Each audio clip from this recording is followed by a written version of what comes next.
जयशंकर प्रसाद द्वारा लिखी एक और कहानी, बंजारा। धीरे धीरे रात खिसक चली। प्रभात के फूलों के तारे चू पड़ना चाहते थे। विंध्य की शैलमाला में गिरिपथ पर एक झुंड बैलों का बोझ लादे आता था।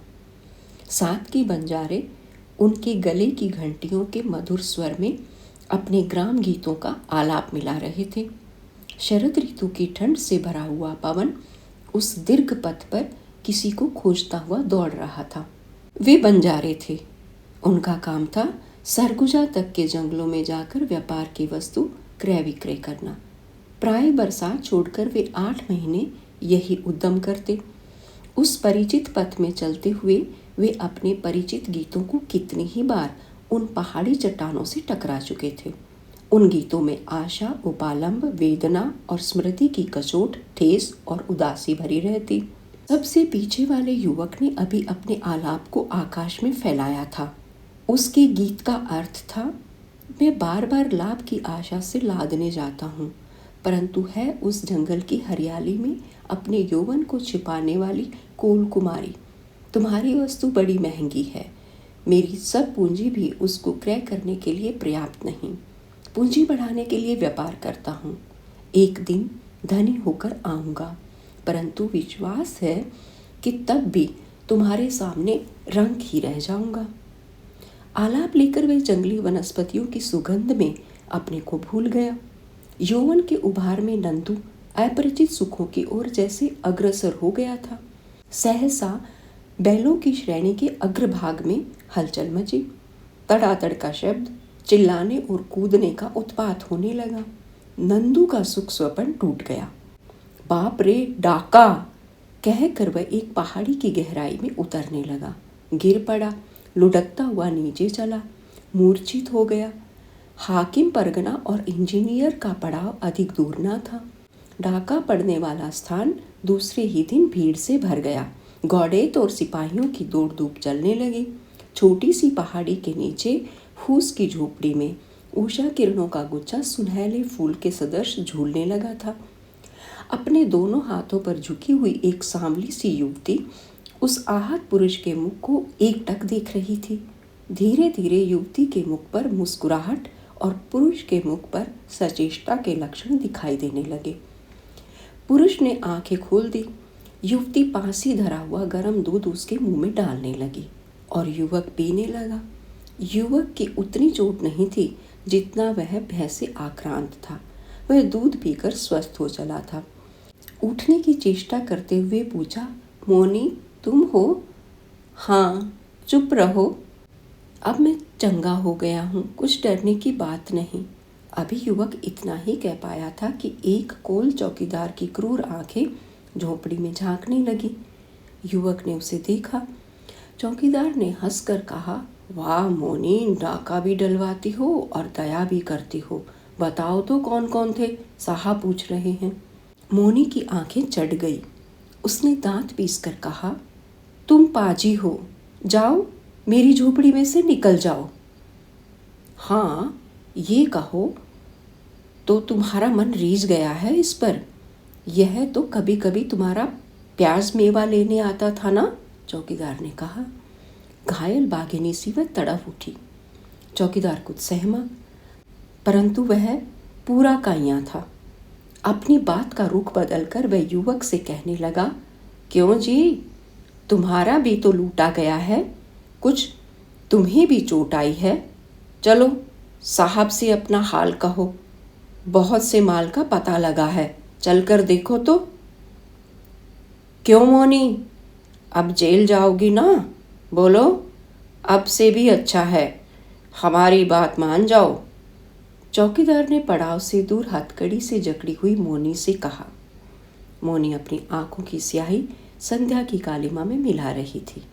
पेड़ों के उस झुरमुट में दूर वह बंजारा भी खड़ा था। एक बार मोनी ने उसकी ओर देखा। उसके होंठ फड़क उठे। वह बोली, मैं किसी को नहीं जानती और नहीं जानती थी कि उपकार करने जाकर ये अपमान भोगना पड़ेगा। फिर जेल की भीषणता स्मरण करके वह दीनता से बोली, चौकीदार मेरी झोपड़ी और सब पेड़ ले लो, मुझे बचा दो। चौकीदार हंस पड़ा, बोला, मुझे वह सब ना चाहिए, बोलो तो मेरी बात मानोगे वही? मौनी ने चिल्लाकर कहा, नहीं, कभी नहीं। नर पिशाच चौकीदार ने बेदर्द होकर कई थप्पड़ लगाए, पर मौनी ना रोई ना चिल्लाई। वह हठी लड़के की तरह उस मारने वाले का मुंह देख रही थी। हाकिम परगना एक अच्छे सिविलियन थे। वे कैंप से टहलने के लिए गए थे। नंदू ने न जाने उनसे हाथ जोड़ते हुए क्या कहा। वे उधर ही चल पड़े जहां मौनी थी। सब बातें समझकर साहब ने मौनी की हथकड़ी खोलते हुए चौकीदार के पेट पर 2-3 बैंत जमाए और कहा, देख बदमाश, आज तो तुझे छोड़ता हूँ, फिर इस तरह का कोई काम किया तो तुझसे चक्की ही पिसवाऊंगा। असली डाकुओं का पता लगाओ। मौनी पड़ाव से चली गई और नंदू अपना बैल पहचान कर ले चला। वह फिर बराबर अपने उस व्यापार में लगा रहा। कई महीने बाद एक दिन फिर प्याज मेवा लेने की लालच में नंदू उसी मौनी की झोपड़ी की ओर पहुंचा।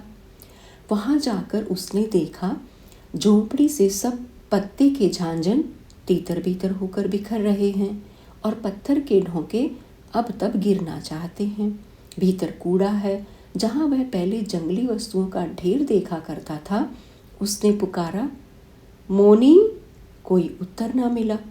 नंदू लौटकर अपने पद पर आने लगा। सामने देखा पहाड़ी नदी के तट पर बैठी हुई मौनी को। वह हंसता हुआ फूल कुमला गया था। अपने दोनों पैर नदी में डाले बैठी थी। नंदू ने पुकारा, मौनी। वह फिर भी कुछ ना बोली। अब वह पास आ गया। मौनी ने देखा, एक बार उसके मुंह पर कुछ तरावट सी दौड़ गई। फिर सहसा कड़ी धूप निकल आने पर एक बौछार की गीली भूमि जैसे रूखी हो जाती है, वैसे ही उसके मुंह पर धूल उड़ने लगी। नंदू ने पूछा, मौनी, प्याज मेवा है? मौनी ने रूखेपन से कहा, अब मैं नहीं बटोरती नंदू, बेचने के लिए नहीं इकट्ठा करती। नंदू ने पूछा, क्यों? अब क्या हो गया? जंगल में वही सब तो हम लोगों के भोजन के लिए है, उसे बेच दूंगी तो खाऊंगी क्या? और पहले क्या था? वह लोभ था, व्यापार करने की, धन बटोरने की इच्छा थी। अब वह इच्छा क्या हुई? अब मैं समझती हूँ कि सब लोग न तो व्यापार कर सकते हैं और न तो सब वस्तु बाजार में बेची जा सकती है। तो मैं लौट जाऊं? हाँ, लौट जाओ। जब तक ओस की बूंदों की ठंडी धूल तुम्हारे पैरों में लगे, उतने समय में अपना पथ समाप्त कर लो। लादना छोड़ दूंगा मौनी। ओहो, यह क्यों? मैं इस पहाड़ी पर निस्तब्ध प्रभाव में घंटियों के मधुर स्वर की आशा में अनमनी बैठी रहती हूँ। वह पहुँचने का, बोझ उतारने के व्याकुल विश्राम का अनुभव करके सुखी रहती हूँ। मैं नहीं चाहती कि किसी को लादने के लिए मैं बोझ इकट्ठा करूँ। नंदू हताश था। वह अपने बैलों की काली पीठ पर हाथ धरे चुपचाप अपने पथ पर चलने लगा।